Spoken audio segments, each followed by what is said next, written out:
Parar. Então, a gente pode dar início já, porque senão a gente acaba ficando muito, muito para trás. Então, como não sei se todos vocês assistiram o meu vídeo de apresentação, mas para reforçar, meu nome é Felipe Michelin Fortes, eu sou bacharel em Direito pela Unemat, especialista em Direito Penal e Execução Penal e sou mestre também pela Unemat. E a gente vai trabalhar hoje, a gente vai começar a trabalhar a nossa disciplina de Execução e Direito Penitenciário.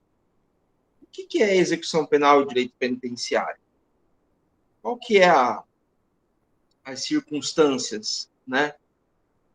A gente sabe, vocês estudaram com certeza, tem direito penal, existe a fase de persecução penal, na qual o réu é acusado, é feita toda a instrução probatória e, no final, o juiz dá uma sentença, prolata uma sentença, na qual vai absolver ou condenar aquele réu. Ótimo, tem muito que fugir disso. Claro que cabe recurso, e uma vez que a sentença transita em julgado com a condenação do réu, dá início ao processo de execução penal. Então, a execução penal, como o próprio nome diz, já é a execução da pena que foi imposta àquele indivíduo. E é interessante a gente pensar que existe uma diferença entre direito da execução penal e direito penitenciário. Acho que essa talvez seja uma coisa muito importante deixar clara. Porque o direito penitenciário, que muitas vezes é trazido à baila, na verdade, ele diz respeito exclusivamente só, a parte das penitenciárias, ou seja, da fase de execução de regime, em regime penitenciário, que na teoria enquadraria regime fechado e regime semiaberto, na prática nem sempre vai funcionar assim, que vão ser cumpridos em estabelecimentos penais, onde o réu, no caso, o recuperando agora, ele não pode se ausentar desse estabelecimento penal. A regra é que ele vai permanecer ali. Então, o direito penitenciário, na verdade, é um braço da execução penal. Porque o direito da execução penal ele vai ser completo. Todas as fases, todos os tipos de penas diferenciadas. Então, desde a pena de prisão até penas em regimes menos gravosos, como o regime aberto e livramento condicional, passando também pela possibilidade de pena de multa, sursis e na conversão, sursis é a suspensão condicional da pena, né? Vocês já estudaram isso também, não? Vocês lembram disso?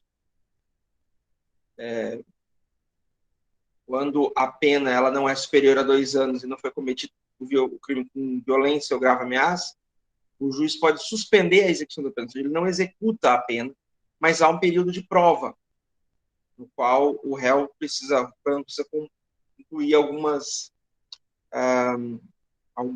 tarefas, digamos assim, né? Algumas condições. Isso também faz parte da execução penal. E aí também inclui, além das penas que foram convertidas. No artigo 49, agora não me lembro, mas a Lei 9.099, ela traz a possibilidade de conversão da pena privativa de liberdade de até 4 anos, se o réu tiver bons antecedentes, se tiver feito essa conversão anteriormente, uma série de requisitos. Havendo preenchimento desses requisitos, o réu pode converter, o juiz vai converter a pena para penas alternativas. Então, ele vai converter para pagamento de cesta básica, prestação de serviço de comunidade e também período de prova. Então, todas essas formas, todas essas mudanças, elas fazem parte do sistema de execução penal. Enquanto que o direito penitenciário diz respeito exclusivamente àquilo que se trata da prisão em regime fechado ou semiaberto, teoricamente. Então, quando se tratar de uma execução de pena dentro de um estabelecimento prisional, tem o direito penitenciário. Então, essa é a principal diferença. Então, a ação de execução penal, o processo executivo de pena, ele é um processo que vai começar, né, a fazer cumprir essas penas, vai fazer cumprir aquela determinação do magistrado no sentido de realmente propiciar à sociedade aquela solução.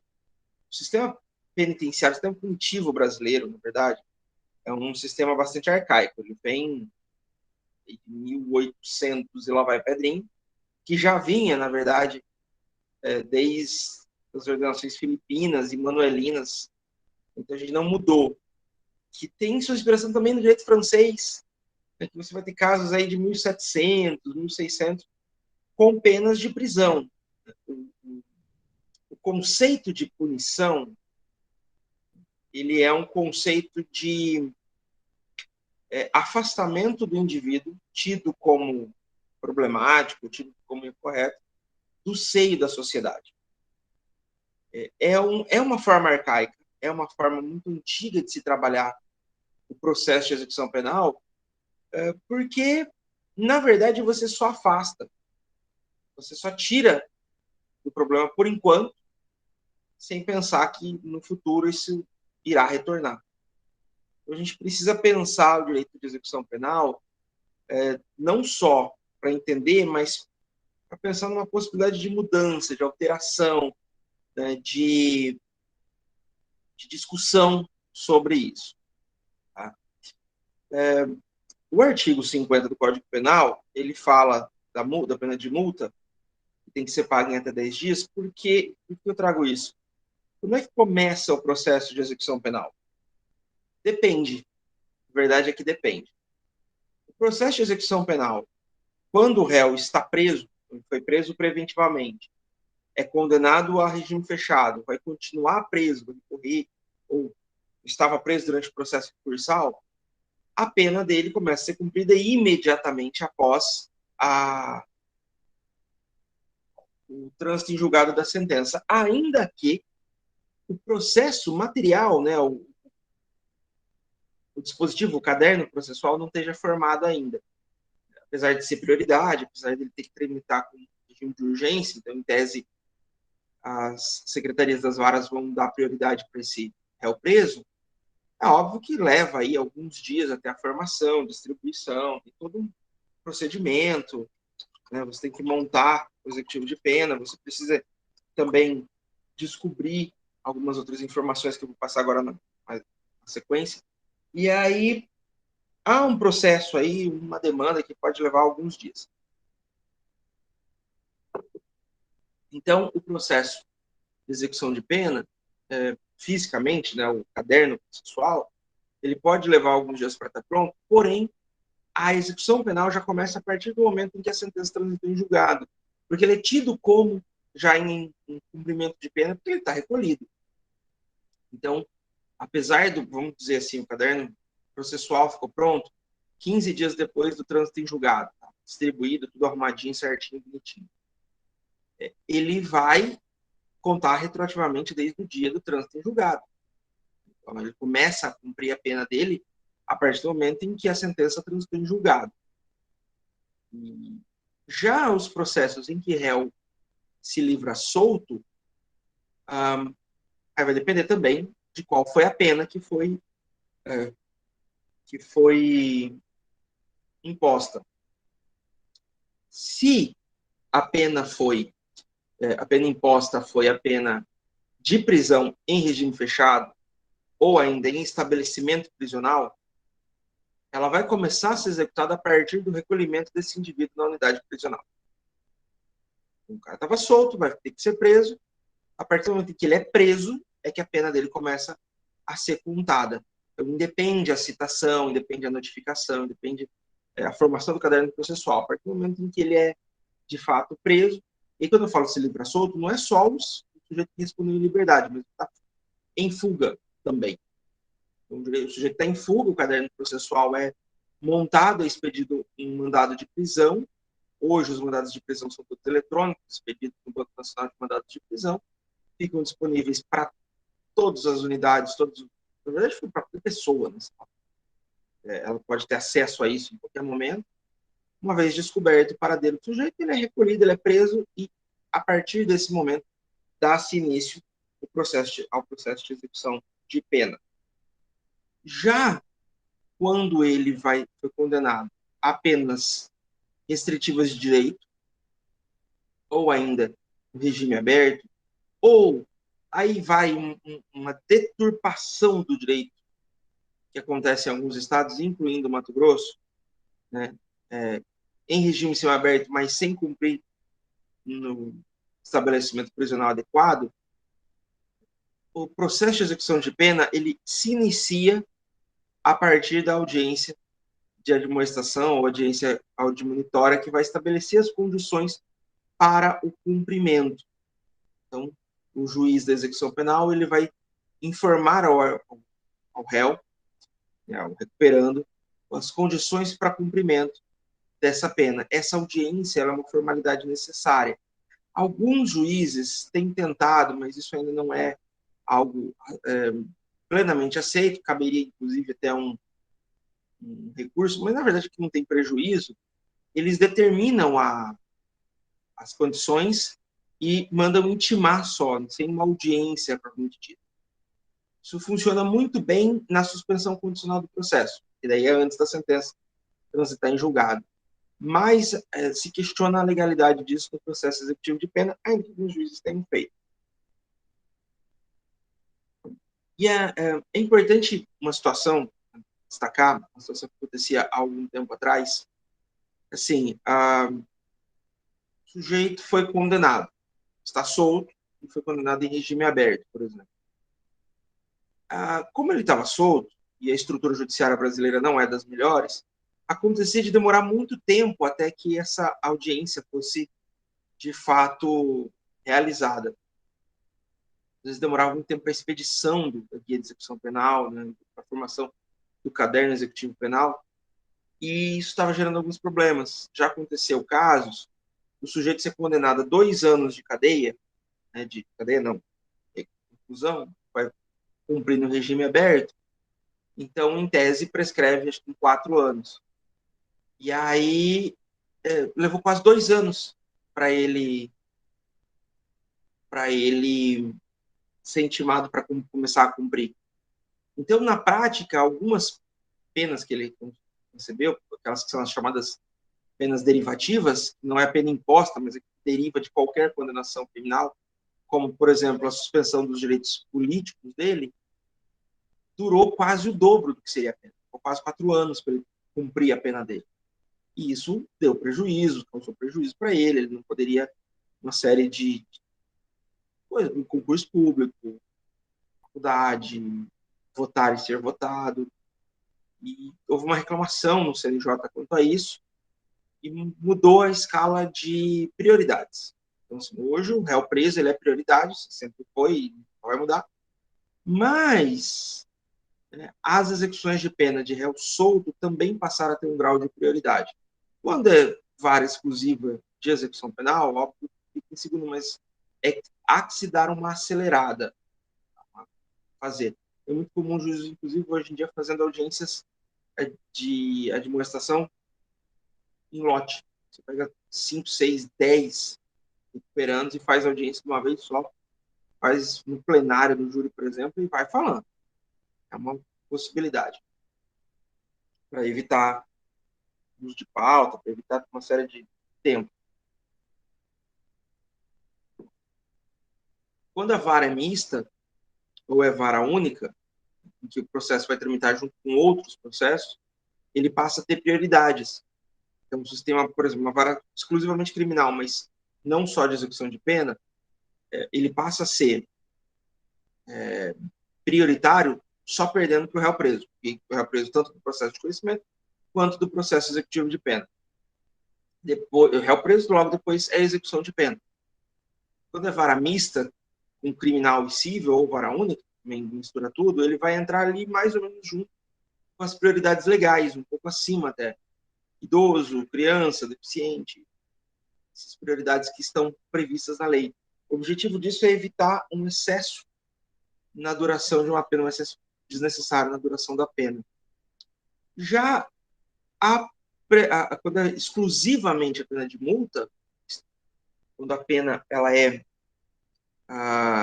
exclusiva da pena de multa, fala em 10 dias a partir do trânsito em julgado da sentença, mas a verdade é que esse prazo só vai ser cumprido a partir da citação. Não é feito o caderno executivo penal, o réu é citado, inclusive para pagar a pena de multa, e ele tem 10 dias para pagar essa pena de multa. Se ele não o fizer, o juiz vai encaminhar essa condenação, junto com a certidão do recurso de prazo, para a Procuradoria-Geral do Estado ou da República, conforme o caso, para execução no âmbito fiscal. Se torna um título executivo judicial e passa a ser incluído no rol das execuções fiscais, porque não há possibilidade de de conversão da pena de multa para a pena privativa de liberdade. Só para fazer uma diferença aqui. Isso aqui eu estou falando daquela pena de multa, tá lá, artigo, sei lá, homicídio, 121. Matar alguém, pena, 6 a 20 anos e multa. Não sei se tem a multa, mas digamos que tenha, e multa. Essa pena de multa ela vai ser revertida para o Fundo Penitenciário Nacional. Uma coisa. O sujeito foi condenado a um furto, em pena de 1 a 4 anos, foi condenado a pena mínima 1 ano, o juiz converteu em pena restritiva de liberdade e pena restritiva de direitos e pena de prestação pecuniária, cesta básica, não falar. Hoje não paga mais cesta básica, hoje paga em dinheiro mesmo. Faz depósito em dinheiro numa conta vinculada. Pena de prestação pecuniária. Aí ele não pagou. Como é uma pena privativa de liberdade que foi convertida a uma diferenciada, então caberia aí, se ele não pagar, cabe o retorno à pena de execução original, que seria a privativa de liberdade. Isso é uma coisa. A pena de multa, ela pode ser aplicada acumulativa ou alternativamente, e aí é só multa. Desde o princípio ela foi pena de multa. E sendo pena de multa, ela não pode ser convertida em pena de prisão, de forma nenhuma. Então, a gente não vai ter esse aspecto, tá? E o que é a execução penal, afinal de contas? A execução penal ela é baseada na lei de execuções penais, lei 7.000. Para ser bem honesto com vocês, eu esqueci o número da lei. Lei 7.210, de 1984, já passou por muitas mudanças, e essa lei de execuções penais, ela traz no seu artigo 1º, né, a execução penal tem por objetivo efetivar as disposições da sentença ou decisão criminal e proporcionar condições para a harmônica integração social do condenado e do internado. O que isso significa? Né? Qual que é o objetivo disso? Basicamente, o que a lei de execuções penais traz, que é o objetivo também da nossa disciplina aqui, é justamente discutir, né, e avaliar as condições de cumprimento das medidas que foram determinadas pelo magistrado. A gente tem que lembrar que no Estado Democrático de Direito, na República Federativa do Brasil, o Estado tomou para si o ius puniendi, né, o direito de punir. Então, ninguém pode punir uma outra pessoa pelo descumprimento da lei, senão o próprio Estado. Então, é só o Estado quem pode fazer isso. E ele faz através da execução penal. E existe, no conceito de execução penal, e aí eu vou falar para vocês, que é um conceito abstrato, é um conceito teórico, a gente vai discutindo ao longo dessa disciplina sobre isso, que a pena tem três pontos, três principais questões. A primeira é o caráter punitivo. A ideia é o seguinte: você fez algo errado, então você será punido por isso. Não tem muito o que discutir, acho que é uma coisa que todo mundo compreende muito tranquilamente. Se alguém tiver alguma dúvida, por favor, se manifeste. Então, cara, Cisas fez algo errado, ele vai ser punido por isso, para mostrar de acordo com aquilo que está em lei. Lembrando que a gente não se permite a punição de alguém sem uma prévia dispositivo legal.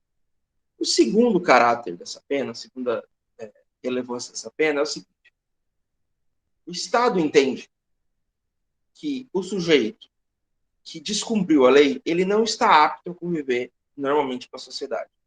Então, ao mesmo tempo em que você vai punir esse indivíduo, você vai buscar mostrar para ele como deve ser o seu relacionamento, a sua estrutura social.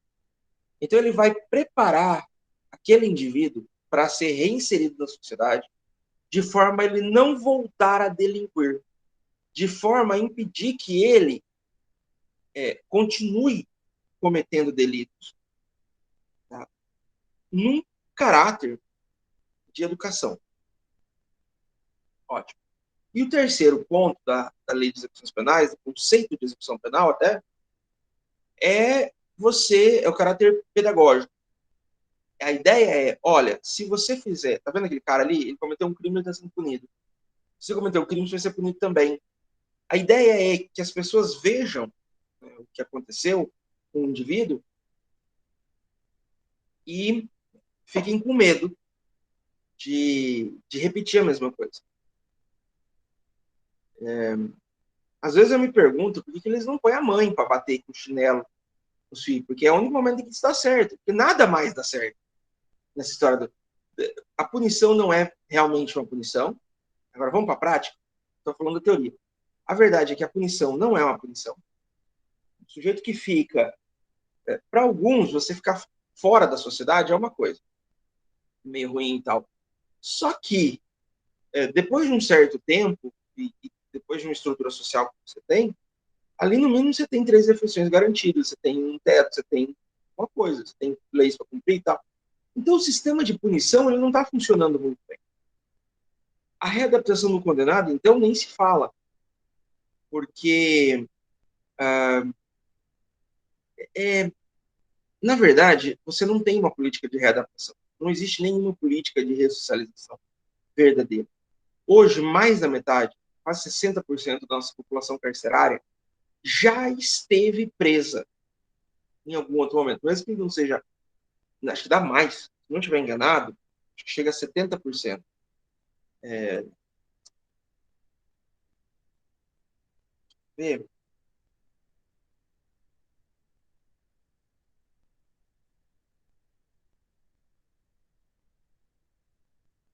Vi uma pesquisa, chega na faixa de 42% da nossa população prisional é reincidente. O que é reincidente? É quando ele foi condenado por um crime e depois disso volta a delinquir. Mas, se você analisar aqueles que foram presos e têm processo em curso, né, assim, não é que eles cometeram um crime e voltaram a delinquir, mas eles são suspeitos de 2 crimes, chega a 70%. Assim, mais de 2/3 da nossa população carcerária está em pelo menos a sua segunda passagem pelo sistema carcerário brasileiro. Então não tem. Na verdade, o conceito social hoje, né, que a sociedade tem hoje do preso, do recuperando, é mais ou menos assim: tira esse cara daqui. Não quero ele na minha sociedade, na minha cidade, na minha rua. Tira ele. E enfia ele no depósito que for. Não me interessa.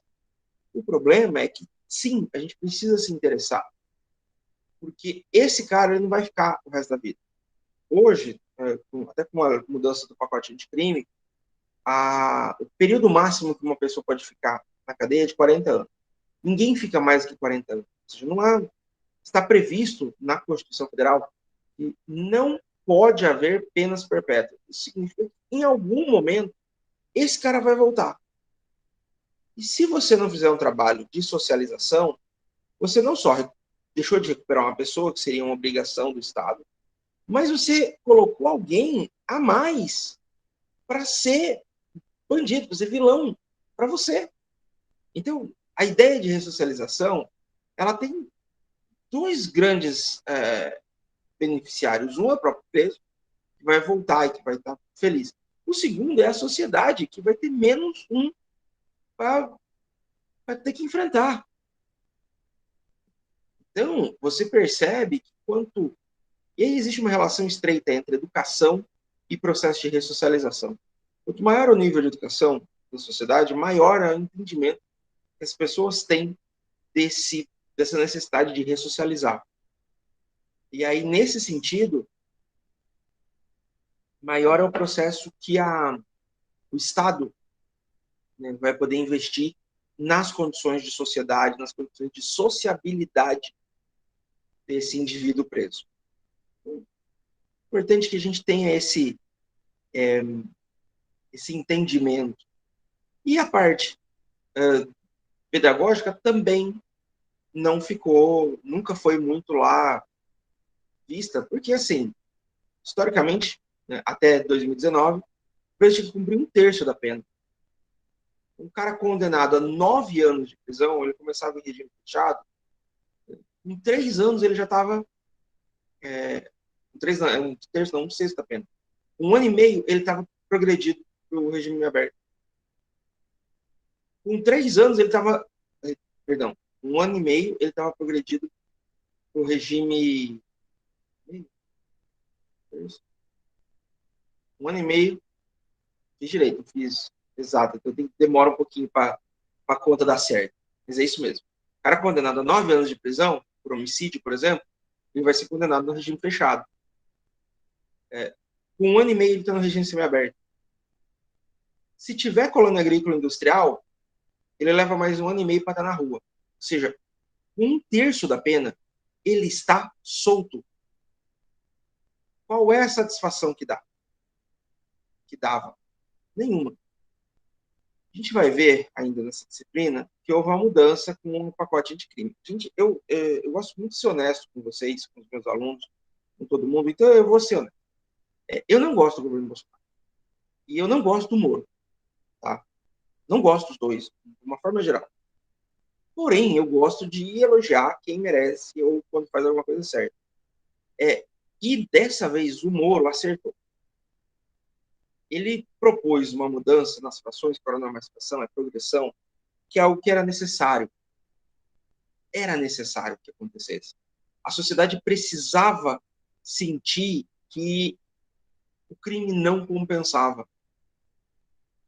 E as mudanças também propiciaram uma outra visão. Você tinha basicamente duas opções. Você tinha o crime simples e o crime hediondo. Para o crime simples, era 1/6 de progressão. Pronto. Acabou. Para o crime hediondo, era 2/5, era um pouco mais, bem mais, na verdade. Ou 3/5, que acabava dando mais da metade da pena, se ele fosse reincidente. Então, mas mesmo assim, você não fazia uma discussão. Com a nova lei, com a nova organização, você tem uma fração, uma porcentagem, aliás, para quem é réu primário em crime sem violência, que é aquele crime menor, que dá a chance do cara voltar mais cedo para a rua para tentar não ficar muito tempo na cadeia, e à medida que vai agravando, né, o cometimento do crime ou a existência de incidência, vai aumentando também o período. Então, apesar de eu ser um grande crítico do trabalho de Sérgio Moro, tanto como juiz como ministro, nesse aspecto eu quero elogiar, porque ele realmente... Eu não sei se a ideia foi dele, ou quem foi, mas assim, quem comprou a briga do pacote anticrime foi ele. Né? Ele que bateu duro. Então, né, sou muito claro em elogiar, porque estava precisando. Tá? A gente precisava de uma mudança no contexto, na sociedade, na estrutura realmente da execução penal. Isso estava em falta no Brasil nos últimos tempos. Tá?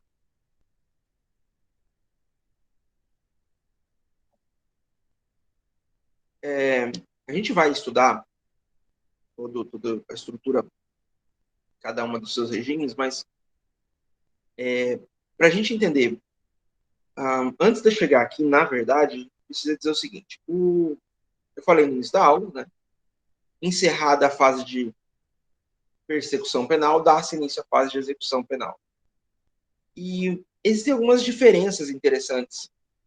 O processo executivo penal, ele não é um processo onde você vai buscar a verdade, ou vai buscar prova, ou bater. Não.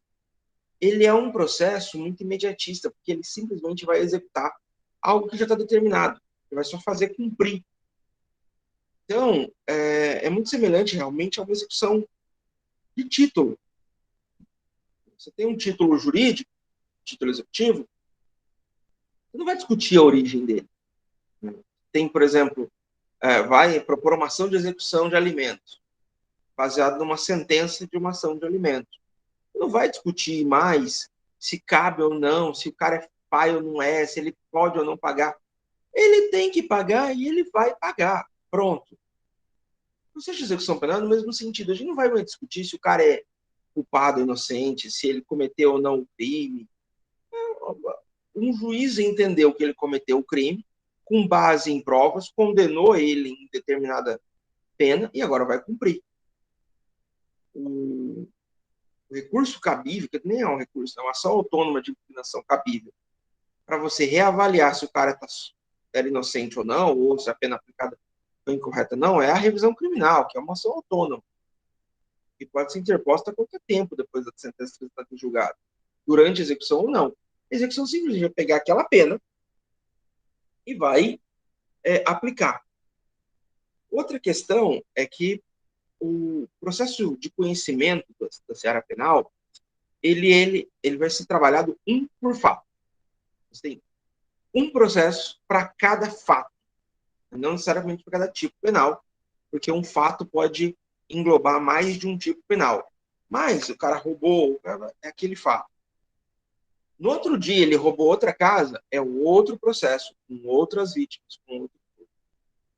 Já, então, o sujeito pode responder a 500 processos criminais, que ele não vai ter nenhum problema por isso. Já o processo executivo de pena, não. Só se abre um segundo processo executivo de pena caso o primeiro tenha sido encerrado e arquivado. Em tese, só tramita um processo executivo de pena por recuperando, independente de qualquer coisa, inclusive da competência. Não é cabível, por exemplo, a existência de um processo executivo de pena na Justiça Estadual e um processo executivo de pena na Justiça Federal. Não. Os dois vão estar sempre juntos. Sobreveio nova execução, e é isso que eu queria comentar antes, né? Ele tem essa característica. Veio uma nova execução, ela ingressa aqui. E vai juntando, e soma essas penas, e faz o cálculo de pena, e por aí vai. Entendeu? Então, assim, é irrelevante a quantidade de processos, de condenações que ele tenha, ele só vai ter um processo. Outra questão sobre o processo de execução penal é que o processo criminal de conhecimento, a persecução penal, ele tem a competência definida pelo local da infração. Okay? Então, feito, cometida a infração, vai ali. O cara mora no Rio de Janeiro, mas ele veio cometer um crime, roubou aqui em Marcelândia. Ótimo. Ele vai ser julgado em Marcelândia. Mas ele está lá. Vai ouvir por carta de vitória, vai ouvir por videoconferência, ele que constitua um advogado aqui, problema dele, ele se vira. O processo vai correr aqui. Na verdade, todo o processo de conhecimento, basicamente, a exceção do processo de alimentos, na área civil, ele vai correr no lugar do fato. Já o processo de execução penal, não. O processo de execução penal, ele anda junto com o preso, com o recuperando. O recuperando muda de cidade, ele vai junto. Ele deu trabalho na cadeia de Marcelândia, tem que ser transferido para Alta Floresta. O processo vai junto. Então, tem essa diferença na estrutura. Ele é um processo que ele não fica necessariamente parado. Ele não tem uma competência específica por local. A competência dele é onde o cara está, onde o executado recuperando se encontra. A exceção é processo executivo exclusivo de multa. Porque o processo onde há condenação exclusiva e multa, e normalmente vai ser uma contravenção, acho que não tem nenhum. Eu, salvo engano, não tenha nenhum tipo penal, nenhum crime com pena exclusiva de multa. Que vai ter, eu acho que tem com. Deixa eu só conferir aí. No Código Penal, se eu não estiver enganado, tem crimes que vão ser aplicados a pena cumulativa. É, tem. Nossa, tem bastante. Ok. E tem aqueles que é só multa, que normalmente são contravenções penais. Por exemplo, injúria Professor, é detenção. Oi. só uma observação, por gentileza. Aqui está chovendo e geralmente quando começa a chover aqui cai muita energia. Então, se de repente apagar todas as câmeras e ficar só o senhor, não se preocupe que foi a energia que Que pipocou é aqui, viu? energia. Ah, eu imagino. Você sabia que eu quase fui morar em Marcelândia? Senhor? É. Não entendi. Quando eu fui, quando eu fui nomeado para o Tribunal de Justiça, eu acho que eu não falei sobre isso. Eu sou analista judiciário do Tribunal de Justiça. Ah, sim. Quando eu fiz o concurso para o Polo de Cáceres, que vai de Cáceres até Comodoro. E estava classificado, esperando sair uma lista para quem quisesse ir para comarcas que não tinha ninguém classificado. E aí eu me inscrevi, né? E saiu minha nomeação para Marcelândia. Eu cheguei em ir a Marcelândia, início de 2012, para avaliar. Quando eu estava em Marcelândia, o pessoal me ligou e falou que tinha uma vaga para o meu polo, que é aqui em Comodoro, onde eu resido. E aí eu acabei aceitando porque fica mais perto da minha mãe, fica mais perto de tudo, mas eu fui lasquinha. Eu não fui parar em Marcelândia. Mas o senhor chegou a vir, passou algum tempo aqui? Eu fiquei em dois dias aí. Fui Rapidão. lá no fórum, conheci e tal, pessoal. Não sei se tanto tempo, já tem quase 10 anos. Foi em fevereiro, não de fevereiro, início de março de 2012. E aí acabei vindo para Comodoro, optando por Comodoro. Vou dizer que meus vezes que pesou muito é a estrada, né? Eu não sei hoje, mas na época, depois que você passou um pouquinho ali de Nova Santa Helena, pegava chão direto até Marcelândia. Está asfaltado agora, graças a Deus. Já está asfaltado? Ô, benção. Asfaltado e agora recuperaram o asfalto, está uma maravilha, pontes de concreto, então vai ficar nota 10. Na época era tudo chão, e aí eu tinha criança pequena e tal, eu falei, vai, o Comodoro já era tudo asfalto, então isso acabou pesando. Mas, enfim, estamos aí. Então, só para a gente retomar, o processo de execução penal, ele tem essas características. O processo, quando ele tem uma condenação exclusivamente de multa, esse não vai andar. Esse fica no local onde foi cometida a infração, onde foi julgado o processo, a origem do processo de conhecimento. Esse não anda. Porque a pena de multa ela vai ter que ser paga para a comarca aonde ocorreu o delito, onde foi julgado. Então, se houver a condenação de pena de multa e restritiva de liberdade e privativa de liberdade, a multa vai ser paga para o juiz original e a execução da privativa de liberdade vai onde o recuperante estiver. Mas a pena privativa, a pena de multa pecuniária, ela vai ser paga lá no juiz original. Se for só multa, sem pena privativa de liberdade, e aí isso inclui a privativa de liberdade convertida para restritiva de direitos. Então, o sujeito foi condenado, quer ver, o furto, se eu não estiver enganado, artigo 155, tá perto.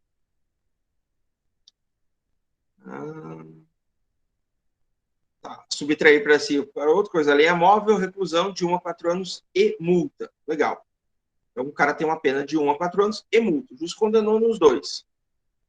Condenou a 1 ano, que ele é réu primário, e uma pena de multa de, sei lá, 10 salários mínimos, para a gente pensar. Beleza, esses 10 salários mínimos vão ter que ser pagos no juiz de Marcelândia, condenou, por exemplo. Ele vai ter que ser pago em Marcelândia, vai ter que ser vinculado. Normalmente, hoje, os fóruns, eles têm uma conta específica, uma conta específica não, eles têm uma guia específica que gera direto para o FUNPEN, que é o Fundo Penitenciário Nacional. Normalmente é a diretoria do foro quem gera, mas a vara de execuções também pode fazer isso. Então ele vai direto para lá, mas ele é pago por aí, ele é expedido por aí. Já a pena privativa de liberdade, por exemplo, nesse caso, 1 ano, vai ser convertido. Converteu em pena de prestação de serviços. Só que o cara mora, sei lá, em Cláudia. Cláudia fica aí perto, não fica? Isso, Cláudia fica... isso. Sim, senhor. Então, ele mora em Cláudia. Não sei se Cláudia é comarca, mas digamos que Cláudia seja comarca, É e a execução de comarca. pena vai para... Hã?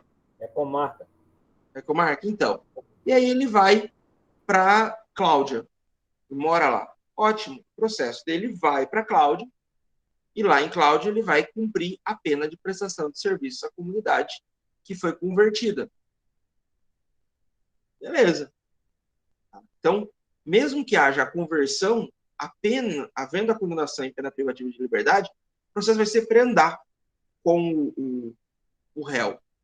Já a pena de multa, não, essa fica. E aí, como é que funciona a execução de pena? Existem duas vertentes sobre a parte da execução de pena. A primeira vertente diz o seguinte, que esse processo de execução ele é judiciário. Ele deve ser regulado pelo judiciário. O judiciário quem coordena tudo. Tem uma outra corrente que defende assim, não, acabou a parte penal, acabou a parte judiciária e, logo, é uma parte administrativa. Agora é o Estado, é o processo, o Poder Executivo quem vai trabalhar. O Brasil optou por um meio termo. Isso porque as cadeias, elas são administradas pelo Poder Executivo. Mas o processo em si, ele corre no judiciário e existe um juiz corregedor de presídio em todas as comarcas, que é o juiz quem vai acompanhar para ver o funcionamento. Então, existe uma ordem administrativa ao mesmo tempo em que existe uma ordem judiciária. Ela está submetida ao judiciário. Então, eu fico com dó dos agentes, agora policiais penais. E eu falo com propriedade porque eu fui, antes até de ser policial penal, eu era agente prisional, em 2005 e 2009. Trabalhei no sistema prisional em Mato Grosso, Cáceres e em Cuiabá, durante 5 anos. E eu vou falar para vocês que dá dó, é muito complicado, porque você tem dois superiores, você tem que agradar o juiz, tem que atender o juiz e tem que atender o Estado. E nem sempre isso é viável, porque às vezes o Estado quer uma coisa, o judiciário quer outra, você está no meio do caminho. Principalmente em cadeia pequena. Tem a ordem que vem da Secretaria, da Sejude, da Sejusp, na minha época, né, da Secretaria de Segurança Pública, e aí você tem a ordem que vem do juiz corregedor de presídio, você fala, e agora? Faz o quê? Né? Porque você tem esses dois. Mas a ideia é justamente tirar, dar uma certa autonomia para os dois, ao mesmo tempo que você coloca uma certa regra. Por exemplo, em Cuiabá, os procedimentos administrativos dizem, Pascoal Ramos, por exemplo, que ninguém é solto, não se entra na carceragem depois das 5 da tarde. Enquanto que já teve juiz que queria que a gente entrasse. Pô, entra lá e abre, ué. Se vira. Porque há um risco sempre à segurança da gente. Então, ou o alvará chega antes das 5, ou não chega. Só no outro dia. Então, existe uma certa necessidade de alinhamento. E existe também um movimento para transformar, para estatizar mais, para tirar um pouco mais do judiciário. Por exemplo, o processo de progressão de pena, ele é feito necessariamente no judiciário. Você tem que preencher o requisito objetivo, que é a porcentagem agora, e o requisito subjetivo, que é ter bom comportamento e ter avaliação psicológica favorável. E aí, isso vai para o judiciário. E o judiciário vai chegar e vai olhar assim, tá bom, beleza. A hora que der, eu marco. E às vezes demora para marcar. E existe um movimento, principalmente da OAB, para que isso seja entregue ao administrativo, né, a administração do presídio. Você não tem mais audiência, não tem mais...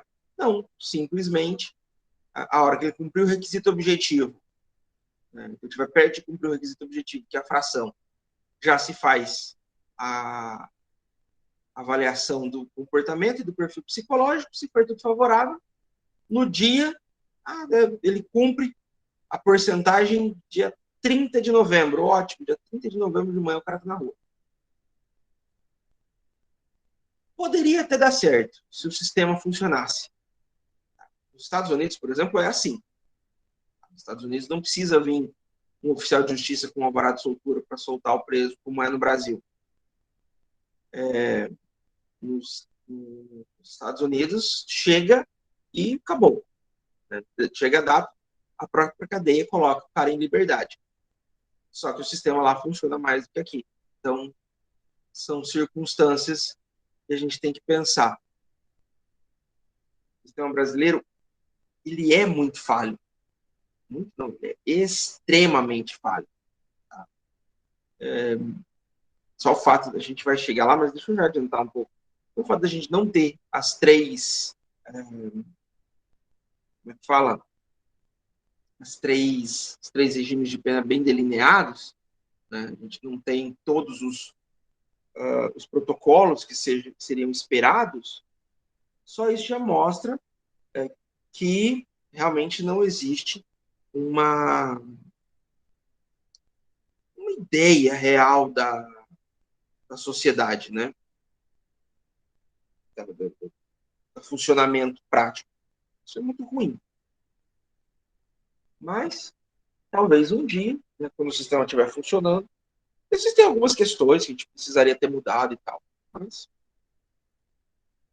Então, como eu disse, né, você tem o direito das execuções penais, que é esse conglomerado todo, aplicabilidade desse ius puniendi do Estado, e aí tem um ramo, que é o direito penitenciário, que é explicitamente fechado na esfera carcerária. É importante a gente deixar claro que o direito penitenciário, o direito de execução penal, ele vem crescendo em importância. Eu mesmo, quando me formei em 2017/2, problemática. Então, vocês vão aí, caramba, 14 anos. Gente, eu tô ficando velho de verdade. 14 anos que eu tô formado, vai fazer 14 anos que eu formei. Meu Jesus. Gente, agora que eu parei pra olhar, tá entrando mais gente. Bacana.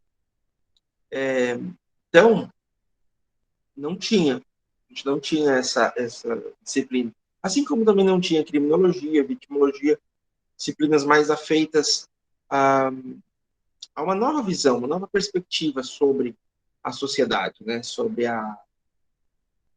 o direito. Uma visão, a gente chama de visão holística do direito. Uma visão mais humanizada, uma visão mais que faça parte da sociedade.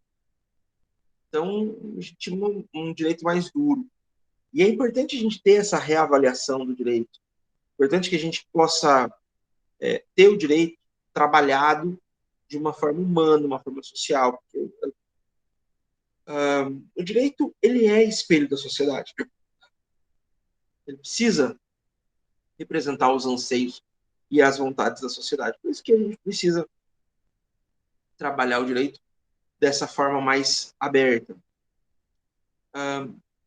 Então, o direito da execução penal, ele precisa ser entendido, porque a gente precisa realmente humanizar, a gente precisa trabalhar o direito do preso.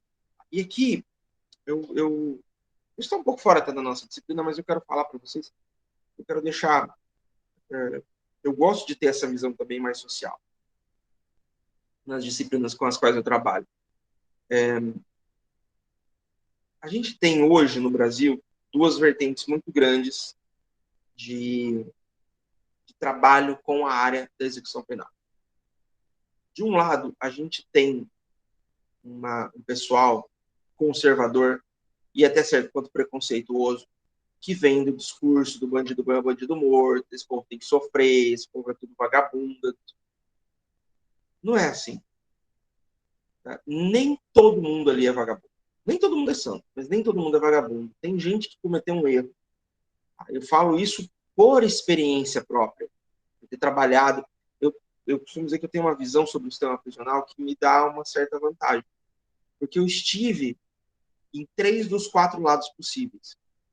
Eu estive como agente, trabalhando diretamente com eles, conhecendo não aquela massa, aquele número, aquele processo, mas aquela pessoa. Eu estive ao lado deles como advogado, trabalhei muito na área criminal, e agora eu estou do ponto de vista do Estado punitivo.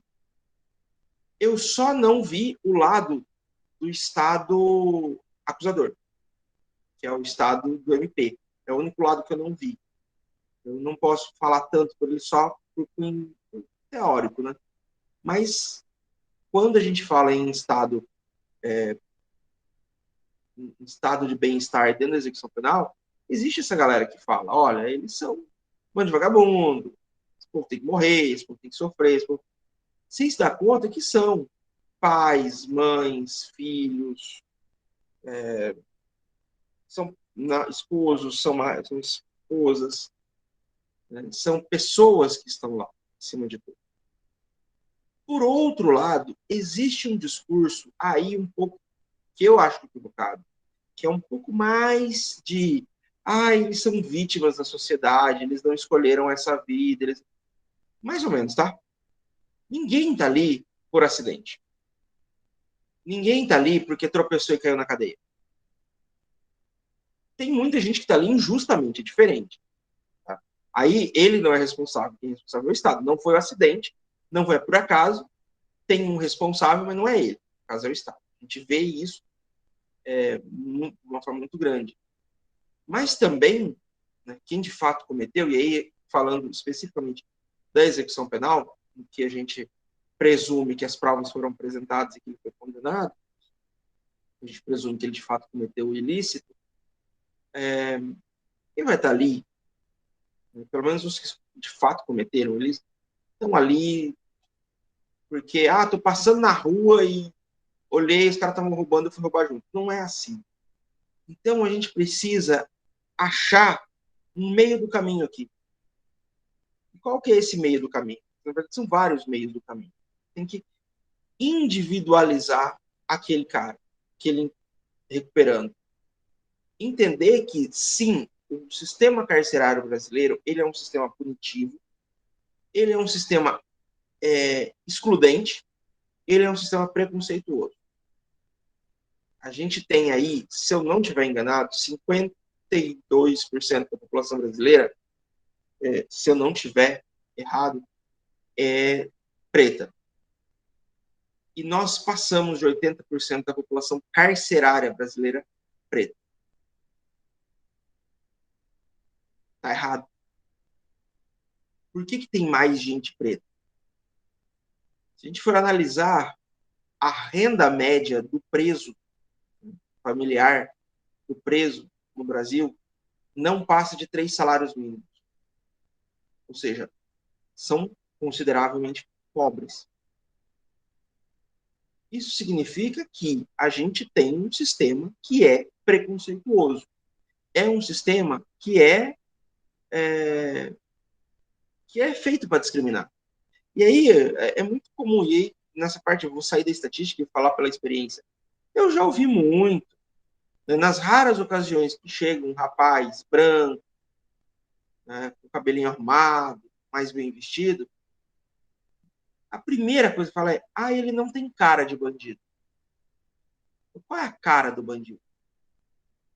Preto, pobre, mal arrumado? Isso eu ouvi, eu não estou falando aqui. Mas nossa, ele nem parece que fez esse. existe um preconceito, não é só um preconceito, é um preconceito atravessado. O sistema prisional traz isso, mostra isso. O sistema prisional, ele deve ser o espelho da sociedade. Ali está a essência, de uma certa forma, ele é um extrato, um substrato da nossa sociedade. E quem que está lá hoje? A gente tem, se eu não estiver enganado, nós temos a quarta maior população carcerária absoluta e a terceira maior população carcerária relativa do mundo. A gente perde, eu acho, dos Estados Unidos para a China, nos dois quesitos, e nós perdemos para a Rússia no quesito números absolutos. Eles têm mais. Oi. Entre tantos adjetivos aí que o senhor colocou para o sistema penal brasileiro, eu vou acrescentar mais um. O problema é que o nosso sistema carcerário ele é reprodutivo. Ele é uma fábrica de reproduzir o crime e bandidos. Há poucos dias atrás, antes da sua matéria, nós estudamos Direito Penal Contemporâneo e nós fizemos uma resenha sobre aquele documentário central, O Poder das Facções no maior presídio do Brasil, na época, que era o Presídio Central de Porto Alegre, e aquilo ali é um exemplo típico, com raríssimas exceções do que acontece no Brasil. Aquilo é o submundo fabricando bandidos para depois vir novamente para a sociedade, que voltam para lá e fica nesse ciclo vicioso. Esse sistema penal nosso, esse sistema carcerário, ele tem que ser eliminado e tem que ser começado do zero, porque eu cresci ouvindo essa abobrinha de que o sistema penal é para ressocializar. Com raras exceções, ele vai ressocializar. Na maioria das vezes, 90%, ele vai produzir mais bandidos.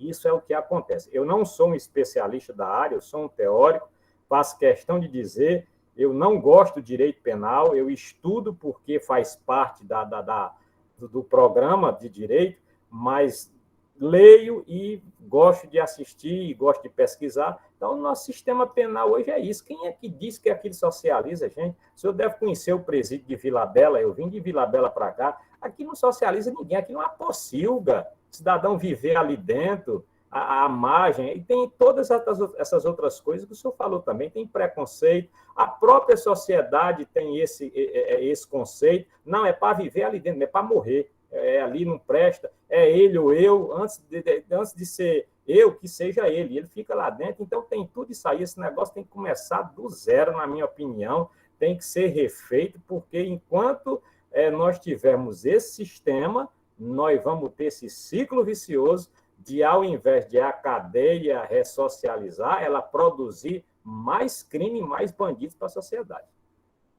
Você está certíssimo, Paulo. Você está certíssimo. Tá? Você pode se dizer que não é especialista, mas você falou como um. Tá? O sistema prisional brasileiro, ele é uma escola de crime. Porque ele é dominado pelas facções. Não tem o que fazer. Ele é dominado por facções. Ele é completamente despreparado para receber pessoas. Não há nenhum processo de individualização de pena, não há humanização da pena. E aí você cria isso. E aí você tira... E a sociedade, por ela não aceitar muito bem o preso, quando ele sai... É raro aquele que tem oportunidade de trabalhar fora. É muito fácil você dizer, mas ele podia, ele tinha chance. Tá, talvez até tivesse, mas não é sempre que tem. E tem uma coisa, professor, é um sistema altamente organizado a ponto de guardar das devidas proporções, chegar ao absurdo de dizer o que eu vou dizer agora, às vezes mais organizado até do que o próprio Estado brasileiro. Eu agora recentemente fiquei sabendo, aqui em Marcelândia, que as facções, quando vai algum preso lá, vai preso, alguma das pessoas que faz parte dessas facções, enquanto o cidadão está preso lá, eles têm um sistema de ficar fornecendo cesta básica para a esposa do preso enquanto ele está na cadeia. Ou seja, eles são organizadíssimos nesse quesito. a mulher não vai passar fome, e a cesta básica que eles fornecem não é essa cesta básica que, com todo respeito, dentro das condições de cada um, que prefeitura, Estado ou União oferece, não, é cesta básica de primeira. Ou seja, ele está dizendo, não se preocupa, não, não fica desestimulado porque ele está no crime, não, nós vamos te sustentar. Ou seja, vai fomentando a coisa. É horrível esse negócio, é um câncer que parece que não tem cura esse negócio, não. Aí esse cara sai de lá e imagina, se ele tem uma dívida com o pessoal, ele tem que cumprir, pagar essa dívida. Então, vai gerando cada vez mais. É a falta do Estado, isso mesmo. É a falta de participação do Estado na sociedade que vai gerando esse tipo de ciclo vicioso que não vai acabar nunca, enquanto, como você disse, a gente não zerar isso. Fala assim, não, acabou, não pode. E aí existem institutos despenalizadores, existe um movimento que está ganhando força com relação aos crimes contra o patrimônio. E vamos pensar, você está aí na tua casa de boa, beleza? Entra um ladrão, rouba a tua televisão, certo? Beleza, levou tua televisão que você está pagando em 12 vezes para Martinello, para Casas Bahia, para Ponto Frio, sei lá. Na sexta prestação, na segunda prestação, o cara roubou. Ah, tranquilo, você sabe quem que é, você chamou a polícia vai lá e prendeu o cara. Não achou a TV. O cara vai preso. O que resolve para você? Ele vai dar mais gasto para o Estado, ou seja, mais um para estar lá dentro. Se ele era um ladrãozinho meia boca, vai virar um especialista.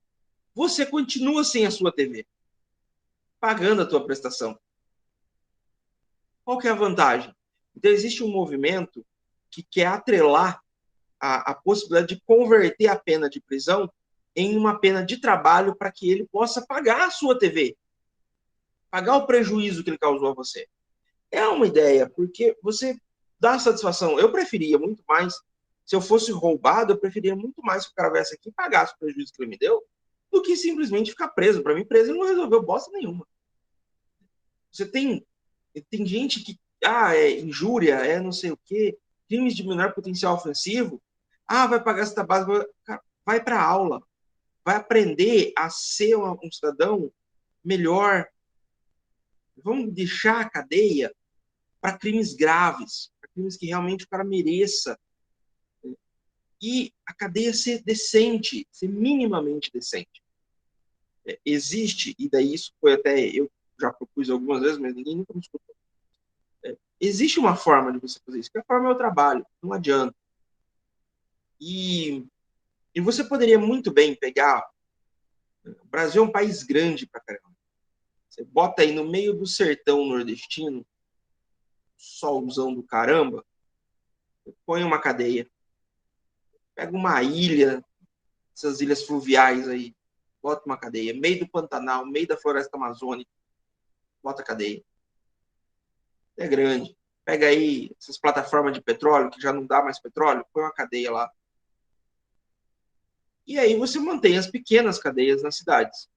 Tudo pequena cadeia. Só que nessas cadeias que estão próximas à cidade, é obrigatório o trabalho. Se não quer, beleza, você vai lá para aquele caixa-prego. Quer ficar perto da família, você escolhe. Vai ter que trabalhar.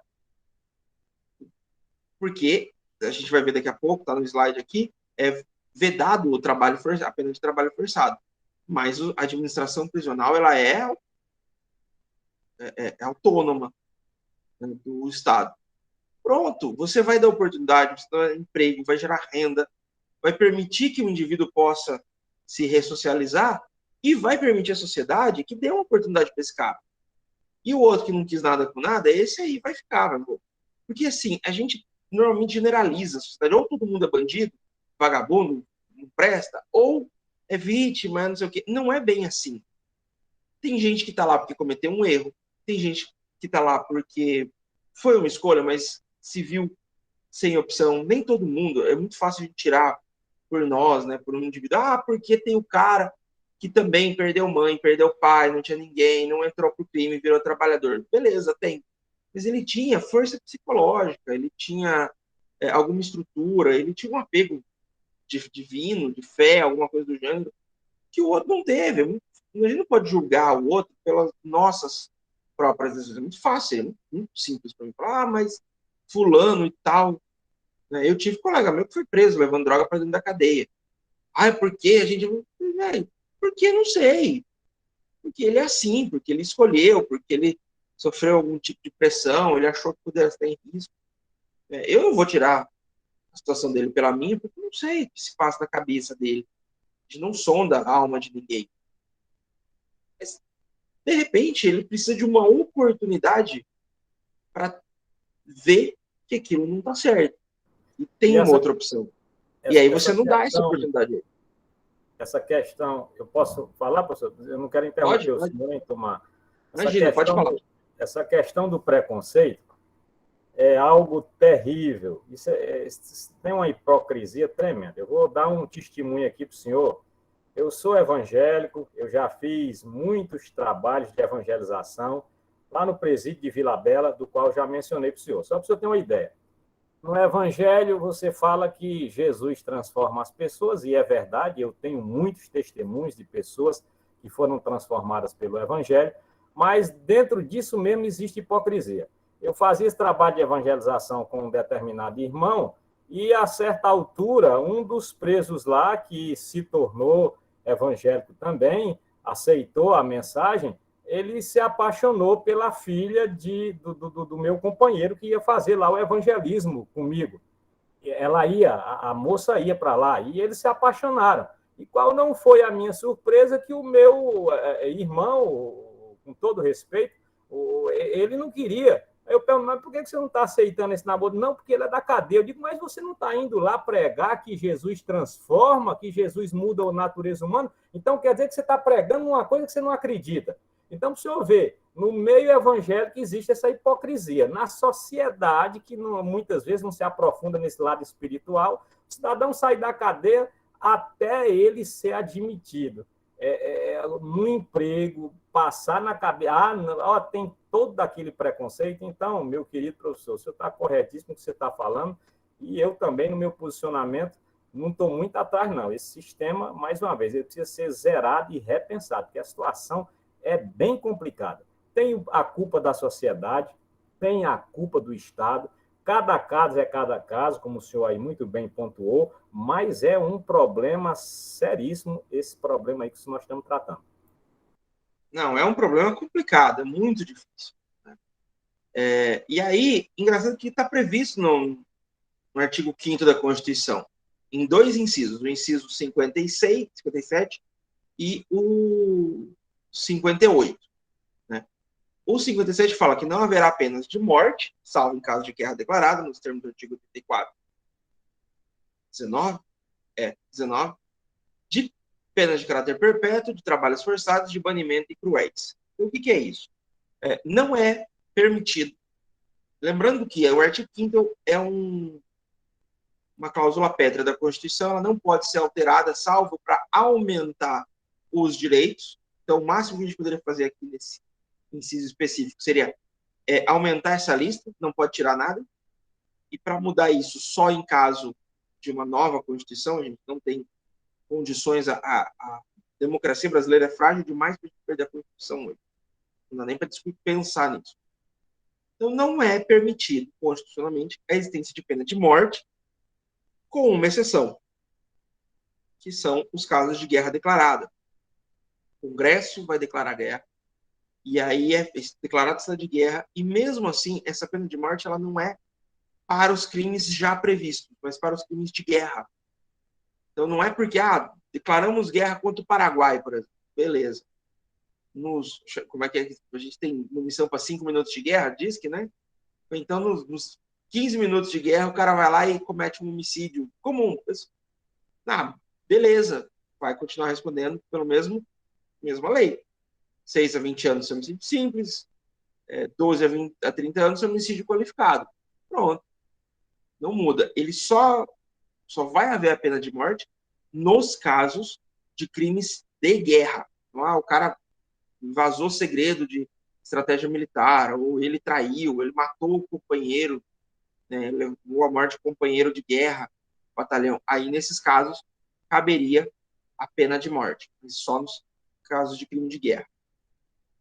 Também não cabe penas de caráter perpétuo. Aqui é importante fazer uma ressalva. Pena de caráter perpétuo Uma não, são duas ressalvas que tem que ser feitas. Uma, não é só a prisão. Realmente, não cabe prisão perpétua. Mas nenhuma outra pena pode ser perpétua. Então, por exemplo, é uma das consequências da pena a perda dos direitos políticos. O máximo que vai ser é o tempo de execução da pena.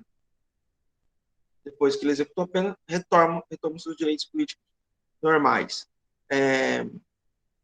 A pena, por exemplo, ela não pode alcançar o sujeito o resto da vida. Tanto que o cara só é reincidente durante 5 anos. Ele terminou de cumprir a pena dele. Nos próximos 5 anos, digamos que o cara terminou de cumprir a pena dele hoje, dia 29 de novembro de 2021. Se ele cometer qualquer outro crime até dia 29 de novembro de 2026, ele vai ser considerado reincidente.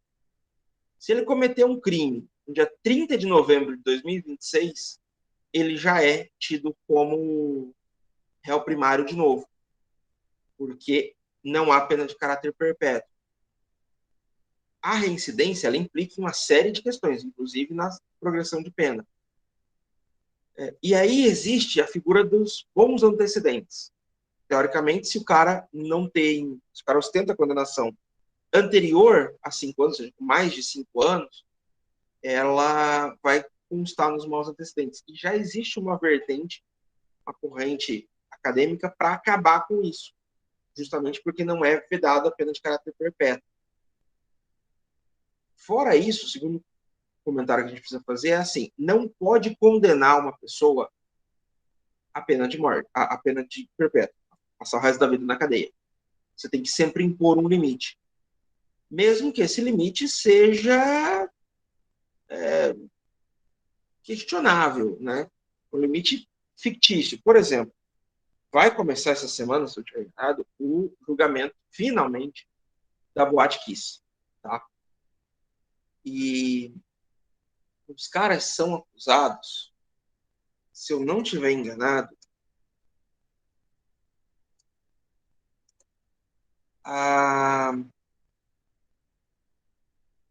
são deixa eu ver se tem aqui. Eu tenho certeza que foi falado. Aqui, ó, 242 homicídios. Quando você faz a conta, eu sou péssimo em matemática, mas vamos colocar aí, eles vão ser, vão ser julgados por homicídio doloso, com dolo eventual. Todo mundo tem os antecedentes e tal, mas são 242 vezes 6, que é a pena mínima. Se ele for condenado a todos, dá 1.452 anos. Pode. Tem um limite. É um limite válido? Claro que não, ninguém vai viver 1.452 anos. Quer dizer, pouco mais, né? Já tem alguns anos de vida. E aí, por conta disso, foi criado um limite em que a pessoa pode ficar presa. Hoje, ele era de 30, passou a ser de 40 anos, com a reforma do pacote de crime. Então, o máximo de tempo que a pessoa pode ficar encarcerada é 40 anos. Mas, aqui é importante a gente colocar uma questãozinha básica. Não é que a pena máxima dele vai ser de 40 anos. O cara vai ser condenado a 1.452 anos. Deixa eu só conferir aqui um negócio. Não me lembro agora de cabeça as novas frações.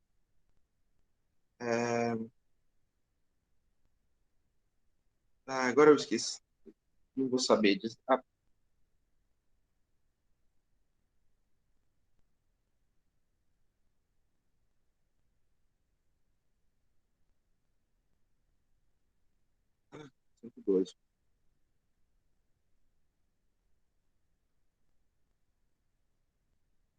Tá aqui, ó. A pena privativa de liberdade será executada de forma agressiva. Parará. Tá. Nesse caso, eles são primários e o crime foi com violência, né? Homicídio é um crime violento. 25% da pena. Beleza. Você vai multiplicar 1.452 vezes 25%. Eles, teoricamente, teriam direito à progressão em 363 anos. Ele não vai progredir isso. Ele vai ficar aos 40 anos preso em regime fechado. Por quê? Porque a fração, todo cálculo incide em cima da pena total, não em cima dos 40 anos. 40 anos é o tempo que ele vai ficar encarcerado. O cara pode ser condenado a 1.452 anos de prisão. Ah, vai progredir? Bom, teoricamente, ele progrediria em 600 e poucos anos. Ele não chega até lá. Né? Isso aqui seja, tem a fonte da juventude ou a pedra filosofal, esse cara vai chegar aí nos 80, 90, muito esforço, 100 anos. Então, em 40 anos, ele está solto. Vai cumprir, não vai cumprir nenhum tipo de coisa, porque é o limite que se fica preso, se fica encarcerado no Brasil. Bom, aí eu vou dizer que eu concordo, tá? Porque, assim, se você não tem pena, não sei, na verdade existem alguns crimes que eu até concordaria com uma pena perpétua. Eu sou avidamente contra a pena de morte. Completamente contra a pena de morte. Eu acho que, primeiro, eu sou contra a pena de morte do ponto de vista filosófico e sociológico. Como diria Gandalf, o branco em Senhor dos Anéis, se você não pode dar a vida a ninguém, não seja tão ávido em tirá-la.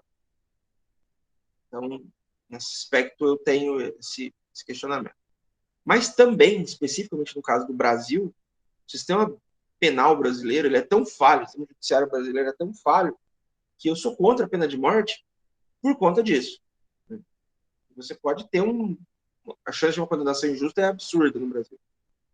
A pena de prisão perpétua, por outro lado, ela não é terminativa.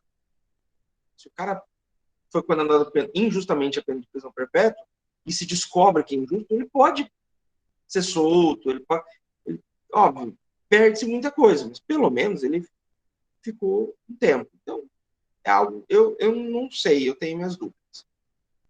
Alguns crimes, tipo estupro, homicídios de grande quantidade, como esse da Boate Kiss, homicídios qualificados muito violentos, eu não acharia tão insano assim uma pena perpétua. O problema da pena perpétua é que, de novo, a gente tem um sistema prisional que não serve. Um cara que não tem nada a perder, ou seja, que nunca vai sair, ele está disposto a fazer qualquer coisa. Você tem um sistema prisional um pouco mais bem estruturado, talvez fosse viável. Também não é permitida a pena de trabalho forçado. Não existe a possibilidade no Brasil de você condenar alguém a trabalhar. Mesmo quando existe a conversão, que é o regime de substituição de pena, você necessariamente tem que ser uma opção. E essa especificamente eu não concordo, tá? Eu acho que todo país deveria trabalhar, sim, para sustentar, para pagar a sua manutenção na cadeia. Sinto muito, né?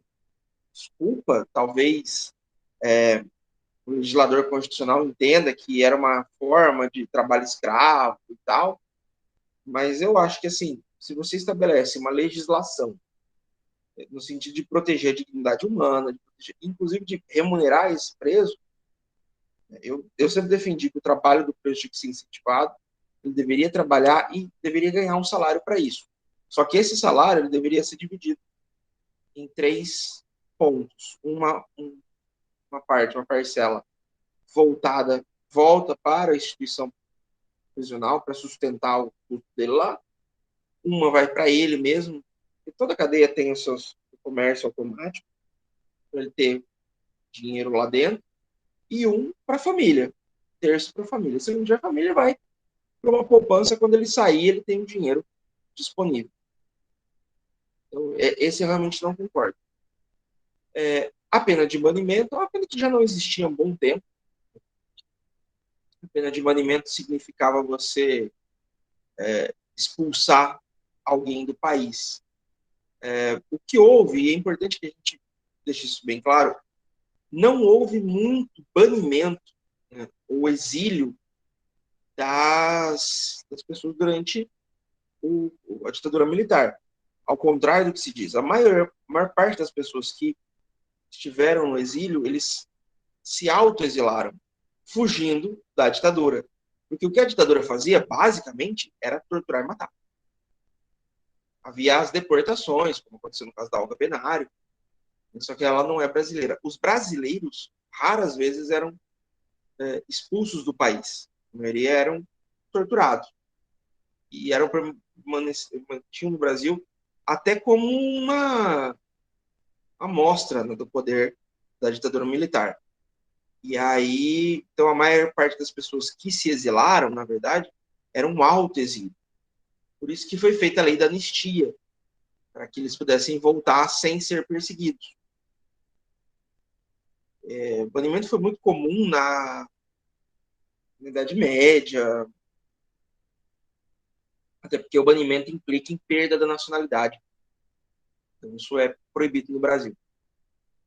E, por fim, não há penas cruéis. Penas cruéis a gente traz o nosso...